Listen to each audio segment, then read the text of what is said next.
and welcome to the ROCKATX online worship experience.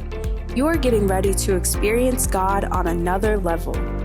Whatever you're seeking from God for your life is available for you as you praise, hear the word, and transform your situation.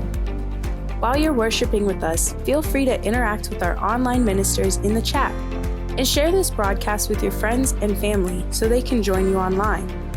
Also, make sure you subscribe and follow the ROCKATX on Facebook, YouTube, and Instagram to stay connected to all the Rock is doing. Now, shake off the worries of the week and get ready to give God some praise. Service will begin soon.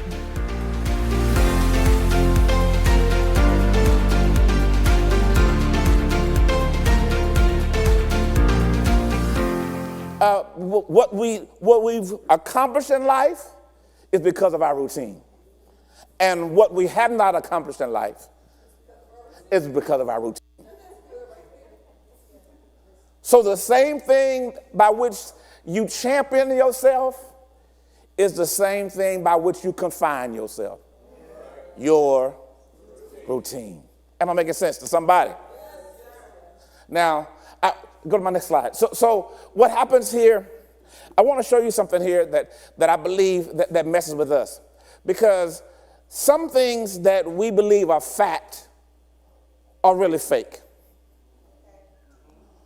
But our problem is, it's our belief system. And our belief system makes us believe that it is fact. Our experiences, that means that experience with you and Miss Smith in third grade. Deaconess, would you come and be Miss Smith? Keep your glasses on, ma'am. That's a good Miss Smith. So now, come into the light, Miss Smith. You're good, right there. Now, and this experience, because Miss Smith was your third grade teacher. And some people say she was my fifth grade teacher. Pray for them. They're already there. Now, I want you to understand something. And we all got a Miss Smith or Mr. Jones or Miss Campbell, Mr. and Mrs. Add insert name here. We all got it, right? Right. So now Miss Smith tells Charles, come here, Charles, that Charles, she tells Charles when he's this tall that you'll never be.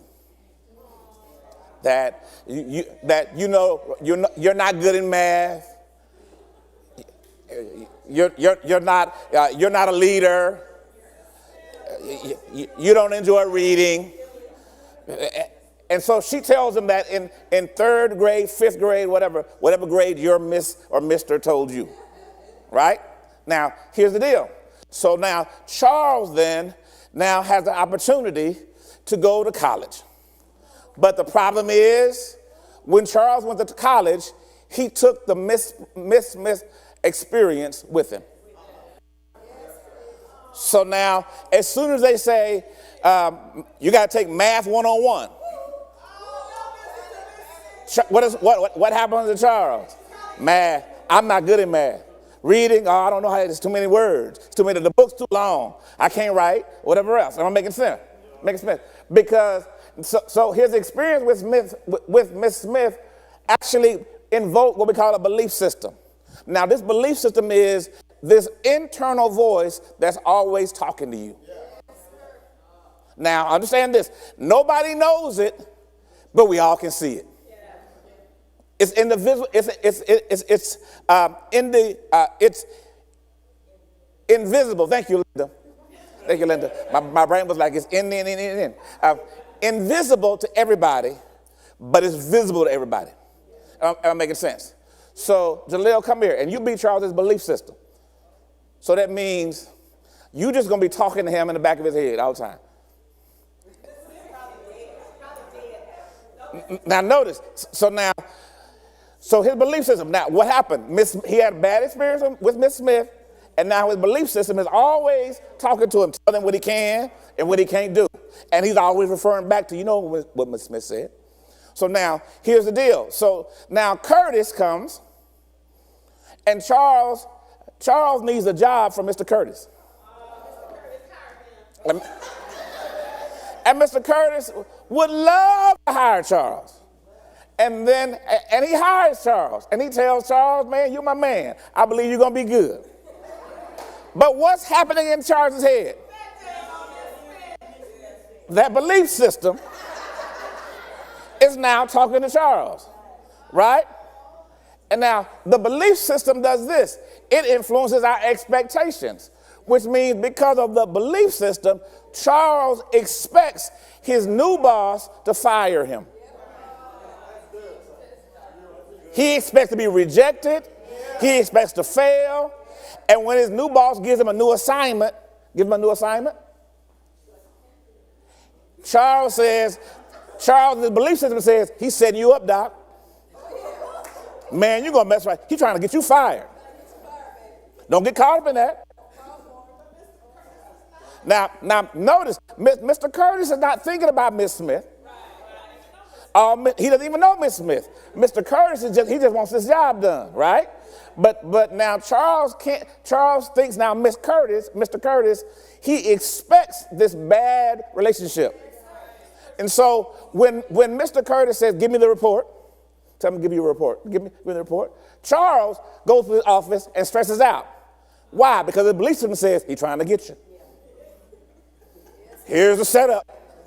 Oh, it's about to happen. Oh, he done found out. Oh, he done figured you out. And so now Charles is depressed every day, right? Charles is depressed every day. And it doesn't matter what we say to Charles, because Charles has his belief system that's louder than anybody else. Am I making sense? And so his belief system from his experience then sets up his expectation. And so what does Charles do? Before you fire me, I'll quit.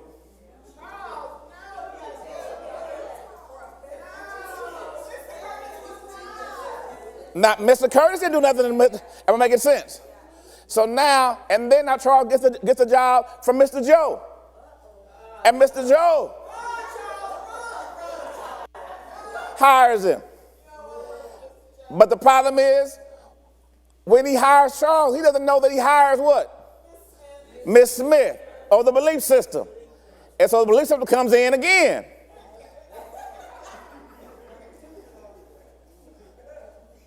And so now, what happens with Charles? Same thing. Reports, accountability, all the cuss words we don't like. And then what happens? He quits again. And am I making sense? And so now Charles is in this 2-year cycle. He gets a job. He stays there 2 years. And after 2 years, his boss don't like him. After 2 years, they trying to get over on him. After 2 years, they talking bad about him. And then he quits, and he's in this cycle. Am I making sense?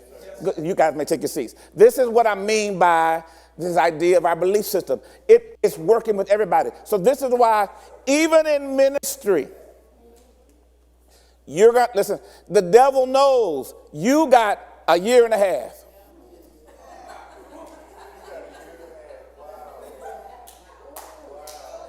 And it's just your cycle. And he's like, yep, you're gonna be in love, and you're going to tell her this is the best place to slice bread for 6 months. Then you're going to start getting vexed in your spirit for 6 months because of how those evil people are. And then finally you can't take it no more because of the negativity or the influence or the expectation or the accountability. I think they're trying to control my mind. And then you leave. And so you were at New Mount Moriah for 18 months. You were at First Baptist for 2 years. You were at The Rock for a year and 7 months. You were at the New Rock, Hope of Everyday Living Choice And so you can, why? Because the problem is not everybody. The problem really is your experiences and your expectation, because you start behaving a certain way. Am I making sense? So now, God is so good that he is what I would call a routine breaker. Now, go to my next slide. I want you to understand something, how dangerous routine is. Routine will make you minimize your potential. Routine will make you minimize your potential. Now, how you know this? In the text, Luke 5. So it was, as the multitude pressed about him to hear the word of God. So now Jesus is preaching. He has all these people with him, right? And they're pressing around him. So this big crowd of people are coming your way. Jesus is preaching. The kingdom message is being preached, right? Now, while the kingdom message is being preached, people's lives are being transformed. The problem is the fishermen are in their routine. So the same time transformation is happening for somebody, routine is happening for somebody else. It says this, that he's by the lake and he saw two boats standing in the lake. Why? It's what they did every day. If you go to Africa, you'll see in these boating communities. If you go to Israel, you'll see these boating communities. And early in the morning, all the boats ship out. So early in the morning, they're getting their nets prepared. And then they ship out, they go out during the morning. Sometimes they go out at night because some fish are more active at night. They go out, they go to a spot, they drop their nets, they fish, they do it all day, and then they come back in. And then after that, this is routine. When they come back in and they've had their catch for the day, they spend time mending their nets. It's what they do every day. Get up, go out, fish, catch something, come back in, fix the nets, put everything up. Get up, go out, fish, catch something, come back in, mend the nets. Get up, go out. I'm making sense to anybody.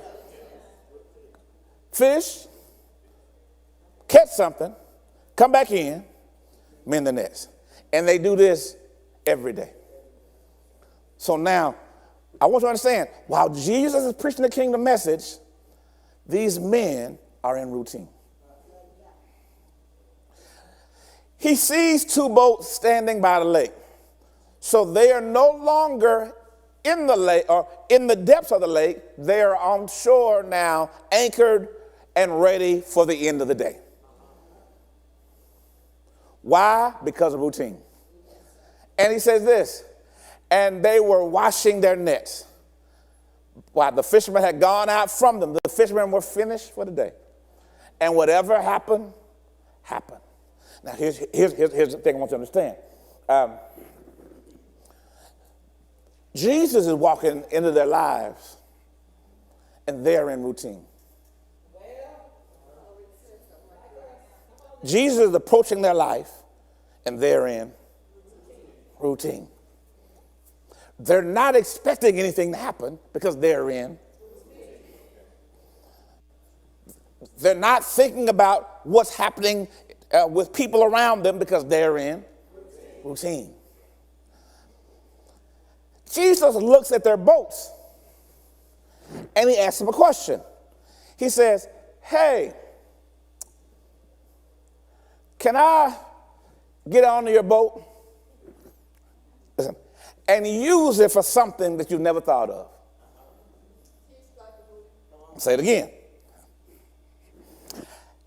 Every day, they got up, went out, dropped their nets, caught something, came back in, went back home. So they only saw the boats with one purpose. They only viewed the boat for one thing. They never saw any other potential in the boat. because their routine told them this is what this is for. Am I making sense? Now, Dr. Moody, what are you trying to say to me?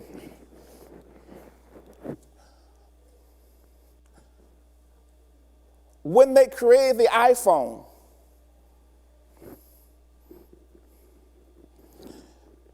the technology wasn't new. They just reconfigured it for something different.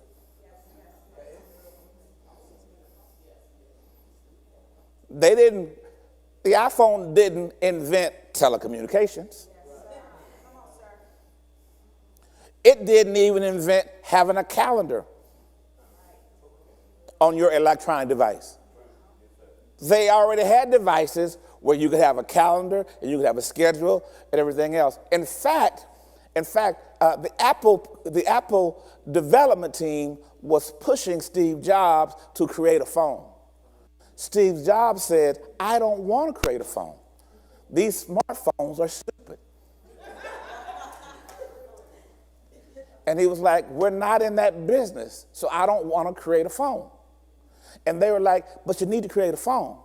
And he was like, we got all these phones right here, and we got all these devices right now where you can, because I remember I had, and I can't remember what it's called, but they had Blackberries. I had a Blackberry, and I loved the little click, click, click, click, click, click, click. And I was like, man, this is so cool. But then even before the Blackberry, they had little digital organizers where you could put your schedule. Am I making sense? See, some of y'all say, I had one of those, right? You're dating yourself, but you had one of those. So think about it. And then they said, and then they already had the iPod, music. So he was like, we got the music, we got digital organizers, and we got these cell phones. Why? We don't need to get into that business because there's no space. And he kept arguing with them, but every week they would meet with him and say, we need to create a phone. We create a phone. But he would get frustrated sometimes because he would say, where's my music? Where's my calendar? And then the designers went rogue and designed something and said, you're frustrated about that? He said, yeah. He said, well, how about this? And they slid him the prototype for the iPhone. Now, wait a minute. We already had organizers. We already had iPods with music.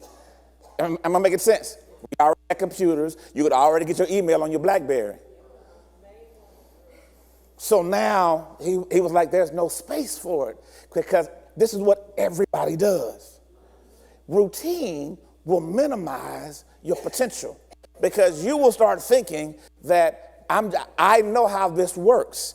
And could you imagine? They said, they have floating pulpits with amplification systems connected. What do you mean floating pulpits? That he could push off from the boat, from the land, give everybody a chance to gather on, and then because sound waves travel on water very well, he could use water now as the first Bose amplification system and everything else. So wait a minute. You are fishing on an listen, you're hanging out on the first Bose. You're using a floating pulpit, a mobile device as a fishing tool. But because it's routine, it's the only way you see it.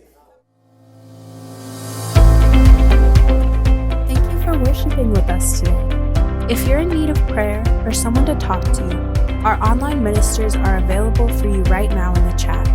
And we invite you to join us again for our extraordinary worship services every Sunday at 10:30 a.m., Sunday at 4 p.m., and Wednesdays at 7:30 p.m. Central, where Dr. Moody teaches how to understand the Bible and you can get your biblical questions answered.